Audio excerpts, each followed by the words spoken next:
Every morning, millions of British parents pack their children's lunchboxes, believing they are making safe, sensible choices. A yogurt tube here, a fruit snack there, maybe a little cheese and crackers to keep them going until home time. But what if those familiar, brightly coloured packages are hiding something that could harm your child far more than you realise? We investigated 8 of the most popular children's snacks sold in UK supermarkets, products that end up in lunchboxes across the country every single day.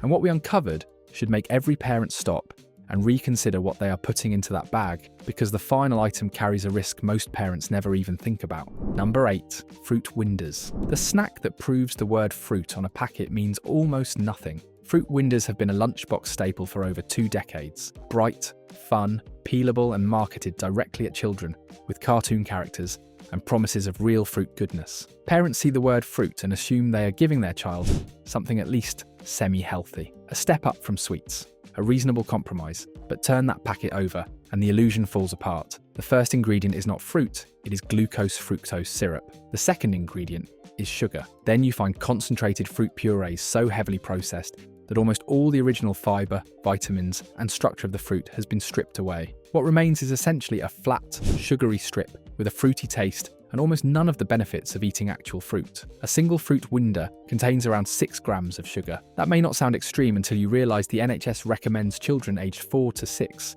consume no more than 19 grams of free sugars per day. One small snack, and your child has already used up nearly a third of their daily limit before lunch is even finished. And here is the part they do not advertise. These are not meaningfully different from sweets. The texture, the sugar content, the way they hit the bloodstream. You could hand a child a handful of gummy bears and the metabolic impact would be almost identical. Yet fruit winders sit in the health snack aisle, not the confectionery aisle. That placement is not an accident. It is marketing. And this is only the beginning of what lunchbox snacks hide behind their bright packaging. Number 7.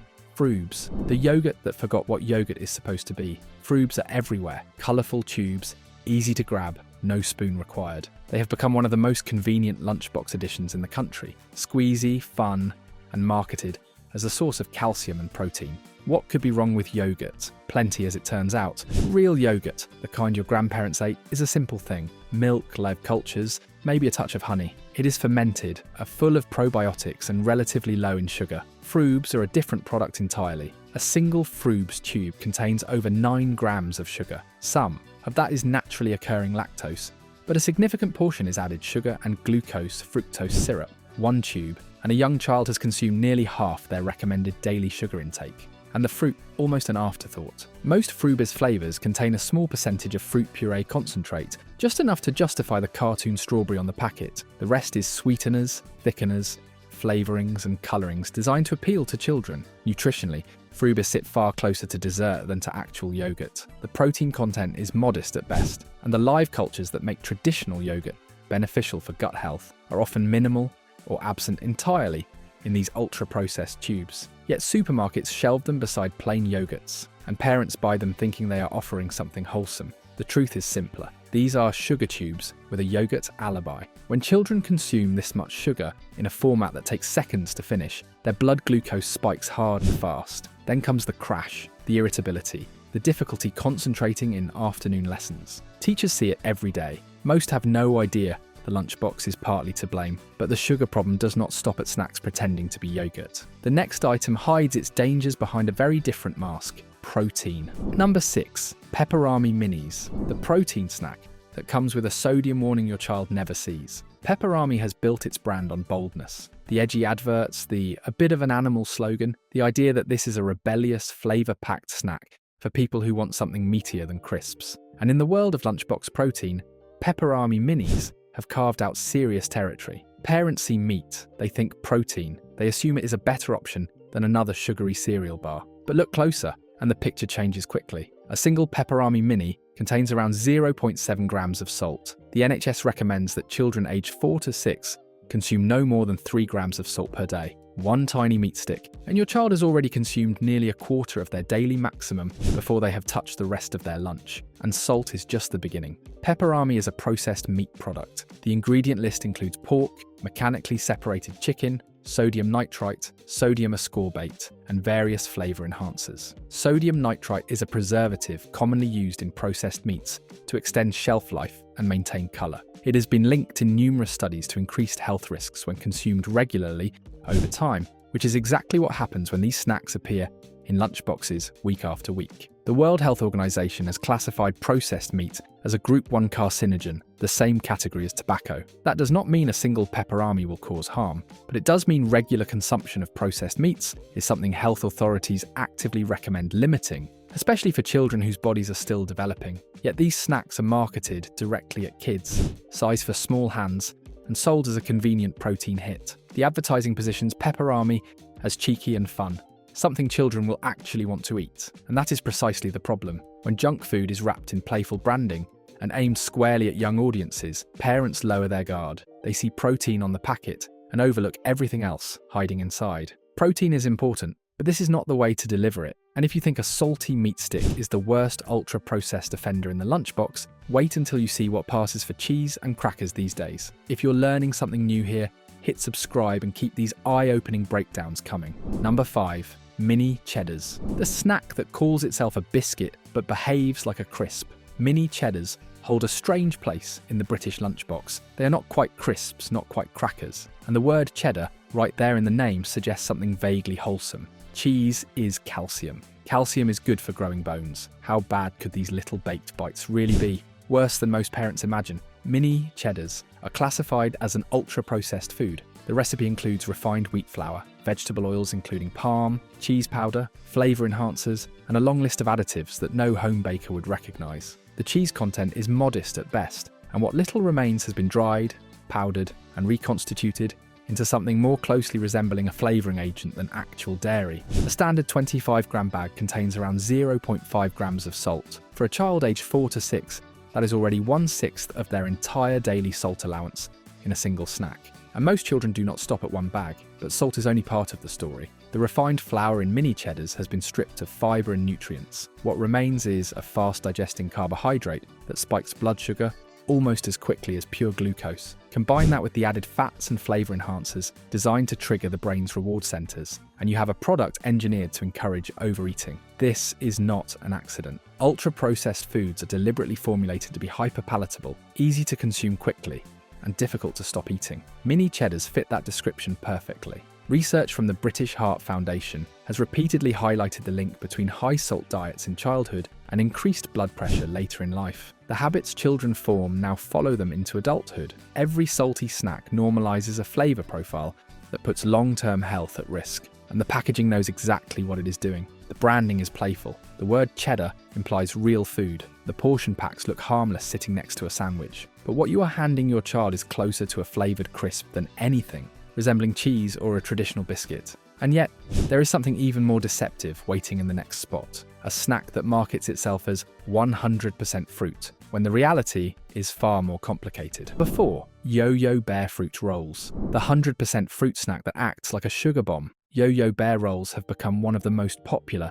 health-positioned snacks for children in the UK. The packaging's covered with reassuring claims. No added sugar, 100% fruit, counts as one of your 5 a day. Parents pick them up believing they are making one of the best possible choices. And technically, the claims are not lies, but they are deeply misleading. Yes, Yo-Yo Bear Rolls are made from fruit, but that fruit has been pureed, concentrated, and dried into a dense, sticky sheet. The fibre that would normally slow down sugar absorption in a whole apple or mango has been largely destroyed. What remains is concentrated fruit sugar in a format that hits the bloodstream almost as fast as sweets. A single roll can contain over 5 grams of sugar, sometimes more depending on the flavour. And because the product is so small and easy to eat, children often consume 2 or 3 in a sitting. Suddenly you are looking at 15 or more grams of sugar from a snack parents believed was healthy. The NHS is clear on this point. Fruit juice, purees and concentrates count as free sugars, the kind that should be limited. Only whole fruit,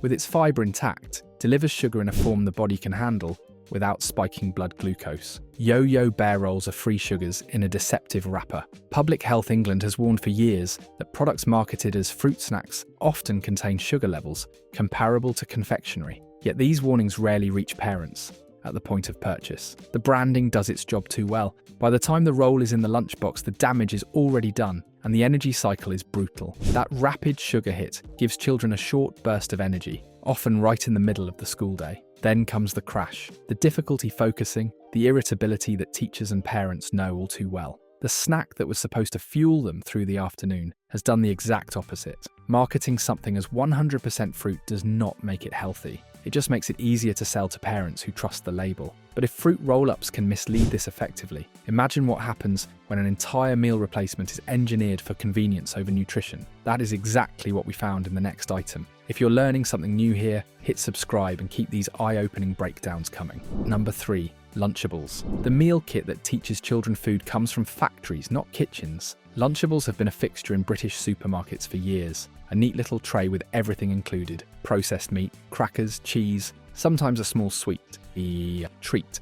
No preparation required, just open and eat. For busy parents, the convenience is obvious. For children, the fun factor is undeniable. Building your own mini sandwich from separate compartments feels interactive and playful. But convenience has a cost. Start with the meat. Lunchables typically contain processed ham or turkey made from reformed meat, water, starch, and preservatives including sodium nitrite. These are not slices carved from a joint. They are manufactured products designed for maximum shelf life and minimum cost. The crackers are refined wheat, stripped of fiber and nutrition. The cheese is often a processed cheese product rather than actual cheddar, containing emulsifiers, colorings, and stabilizers to maintain texture in the packet. A single Lunchables tray can contain well over 1 gram of salt. For a young child, that is a third of their entire daily allowance in one convenient box, and salt is just the beginning. The ingredient list runs long with additives most parents would not recognize, and certainly would not add if they were making lunch at home. Look at the shelf life on a Lunchables pack. These trays can last weeks in the chiller.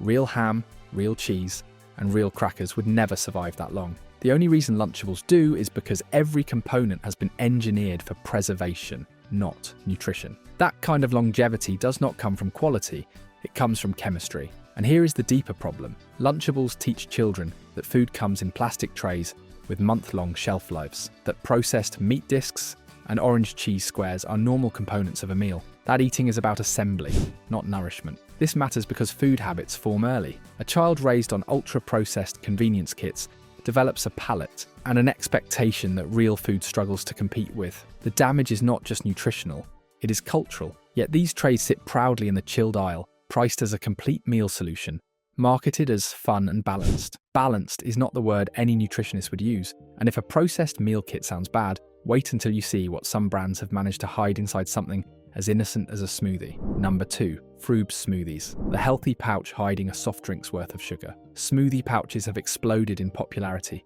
among parents looking for quick, wholesome options. The branding is clean. The imagery shows whole fruits and happy children. Words like natural, no added sugar, and vitamin-enriched cover every surface. Froobs and products like it sit in the chilled aisle next to fresh fruit, sending a clear message. This is the healthy choice. But squeeze open one of those pouches, and the numbers tell a very different story. A single Froob smoothie pouch can contain 13 grams of sugar or more. That is roughly the same as a small glass of cola. For a child aged 4 to 6, one pouch alone delivers nearly 70% of their entire daily free sugar allowance in just a few sips. And the format makes it worse. Liquid sugar is processed by the body far faster than sugar eaten in whole food. There is no fiber to slow absorption, no chewing to signal fullness. A child can drain a smoothie pouch in under a minute, flooding their bloodstream with fructose and glucose without ever feeling satisfied. The crash follows soon after. Energy dips, concentration falters, behavior shifts. Teachers report the pattern constantly, a wave of lethargy sweeping classrooms after lunch. Many have no idea the so-called healthy options in lunchboxes are part of the problem, and the labelling makes it almost impossible for parents to know. Because these sugars come from fruit, they do not have to be listed as added sugars. The packet looks clean, the ingredients sound wholesome, but the metabolic impact is nearly identical to handing your child a fizzy drink. Action on Sugar, a UK campaign group, has repeatedly called out smoothie pouches as one of the most misleading product categories in children's food. Their research shows parents consistently underestimate the sugar content of these drinks, often by 50% or more. The gap between perception and reality is exactly what brands rely on. This is not health food, it is marketing dressed in a fruit costume. But there is one item worse than all of these, a drink so ubiquitous in British lunchboxes that it has become almost invisible, despite being one of the worst things you could possibly give a child at school. Number 1. Capri Sun, the pouch that puts more sugar in your child's lunch than a can of cola. Capri Sun is everywhere, stacked in supermarket aisles by the pallet, handed out at birthday parties, tucked into lunchboxes,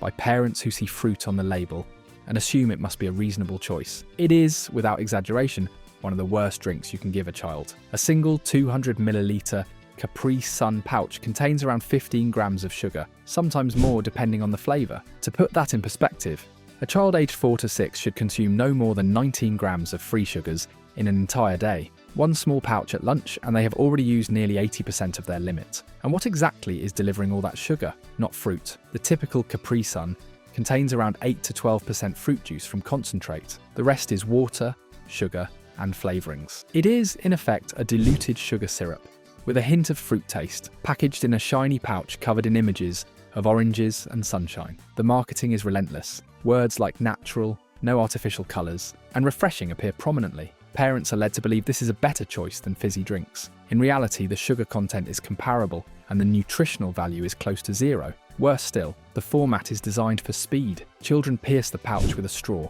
and drain it in seconds. There is no pause, no satiation, no signal to stop. Just a rapid sugar hit that spikes blood glucose, triggers an insulin response, and leaves the child crashing within the hour. Teachers have watched this pattern for years. The post-lunch slump, the difficulty focusing, the irritability in afternoon lessons, and sitting at the bottom of thousands of lunchboxes, crushed and empty, is the culprit parents never suspected. Capri Sun is not a fruit drink. It is liquid confectionery with exceptional branding. And until parents start reading past the front of the packet, it will remain the #1 offender in lunchboxes across Britain.